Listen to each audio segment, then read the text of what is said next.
Assalamualaikum warahmatullahi wabarakatuh, teman-teman sekalian.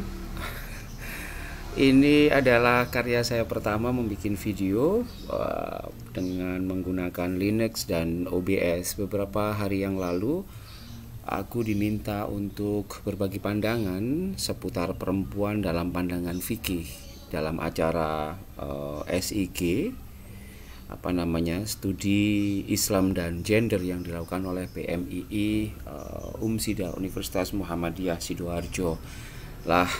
Menurutku menjadi penting aku berbagi pandangan terkait dengan keberadaan perempuan dalam perspektif Islam. Jadi yang ini aku katakan begini, bahwa tidak ada tafsir tunggal menyangkut soal bagaimana keberadaan perempuan di dalam Islam itu sendiri. Beragam sekali. Ini juga nanti yang akan membantu cara pandang kita untuk misalkan melihat persoalan yang lebih konkret. Misalkan kenapa Indonesia yang dihuni oleh sebagian besar penduduknya dalam masyarakat Indonesia itu tingkat KDRT-nya cukup tinggi menurut data dari Komnas Perempuan. Aku ingin mengatakan seperti ini, bahwa terdapat tiga pandangan Islam, terdapat tiga kelompok di dalam Islam terkait soal keberadaan perempuan itu. Yang pertama adalah kelompok konservatif, ya. Siapapun, mau NU, mau Muhammadiyah, dan mau PhD atau profesor atau apa, itu tidak menjamin semuanya.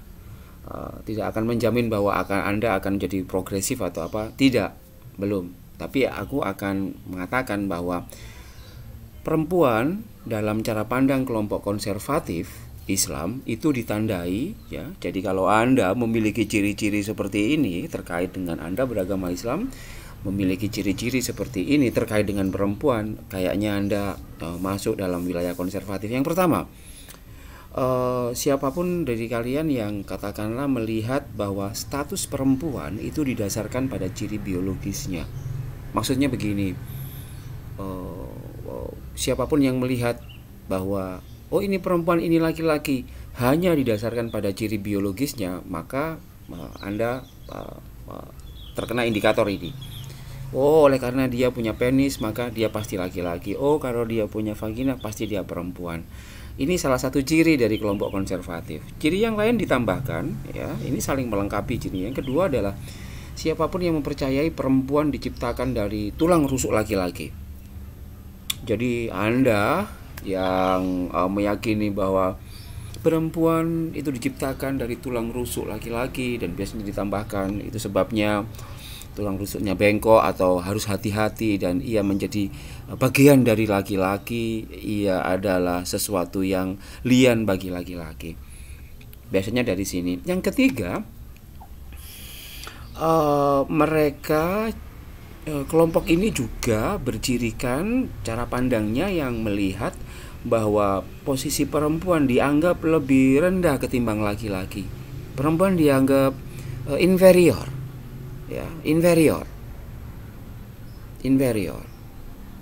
Mungkin karena secara struktur berpikirnya, karena perempuan diciptakan dari tulang rusuk laki-laki, maka ia sudah seharusnya posisinya adalah lebih rendah ketimbang laki-laki. Ya, ciri yang keempat adalah ia dianggap sumber fitnah. Itu sebabnya ia harus dikendalikan. Ya, tidak boleh keluar. Kalau keluar rumah itu baunya harus nggak enak, wajahnya harus diceloteng-celoteng. Ada kan doktrin seperti itu ketika saya ngaji. Salah satu pandangan Islam klasik yang mengatakan bahwa bagi perempuan yang sudah beristri, yang bersuami, kemudian kalau mau keluar itu dia harus tidak boleh tampil cantik, alih-alih dia harus tampil yang sejelek mungkin supaya ia terhindar dari dari mara bahaya atau ia dianggap sumber fitnah. Payudaranya nggak boleh ditonjol-tonjolin, dia harus ditutup, semakin berukut semakin bagus. Ciri yang nomor 5 dari kalian yang masuk dalam kategori konservatif ini adalah siapapun yang meyakini bahwa perempuan hanya boleh bekerja di sektor domestik. Ia harus di rumah, di penjara dalam rumah, ngurusi rumah, anak, dapur, sumur, kasur, tugasnya itu kalau ada laki-laki suaminya, dia harus menyenangkan anak dan suaminya. Hanya itu saja, di luar itu dia tidak boleh. Yang keenam, orang konservatif memandang perempuan itu perasaan dan pengalaman hidupnya tidak perlu dihiraukan.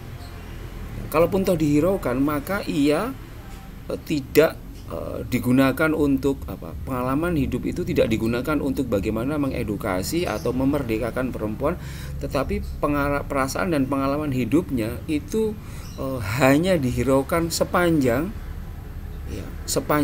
ia bekerja di sektor-sektor domestik, sepanjang ia tunduk. Jadi pengalaman dan perasaan hidupnya itu mostly tidak dihiraukan. Jadi kalau misalkan dia tidak bisa melayani lalu dipukul dan lain sebagainya, maka perasaan tertindas seperti itu tidak dihiraukan. Bahkan cara pandang orang-orang laki-laki atau perempuan yang konservatif seperti ini, bahwa kekerasan itu adalah bagian dari edukasi pada mereka, pada perempuan itu. Nah, itu sebabnya dalam pandangan orang konservatif, ya, nggak harus laki-laki loh ya yang masuk dalam kategori ini.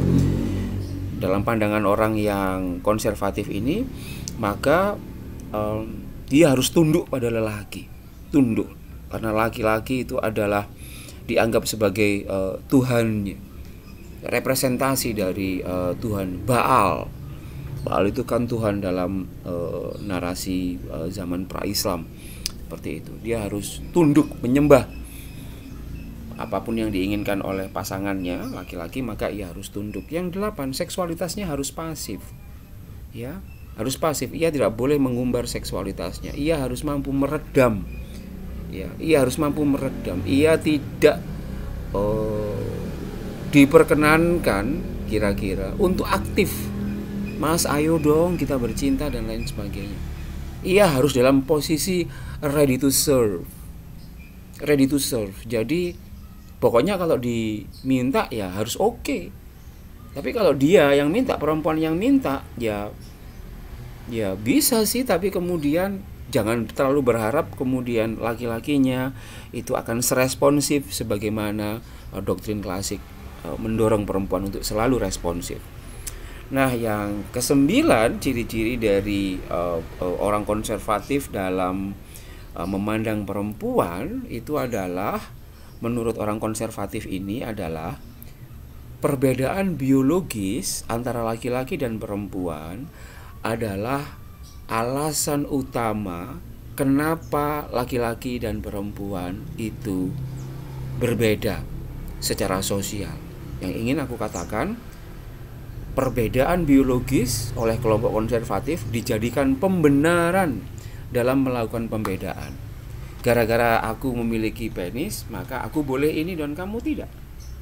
Gara-gara kamu memiliki vagina, maka akikahmu itu 1. Karena aku memiliki penis, maka aku 2. Nah, ini adalah pandangan pertama, ya, kelompok pertama, kelompok konservatif seputar keberadaan perempuan dalam Islam. Lalu bagaimana pandangan yang lebih tinggi lagi, yakni pandangan kelompok moderat menyangkut perempuan di dalam lingkungan Islam? Kita saksikan dalam video selanjutnya. Terima kasih. Assalamualaikum warahmatullahi wabarakatuh.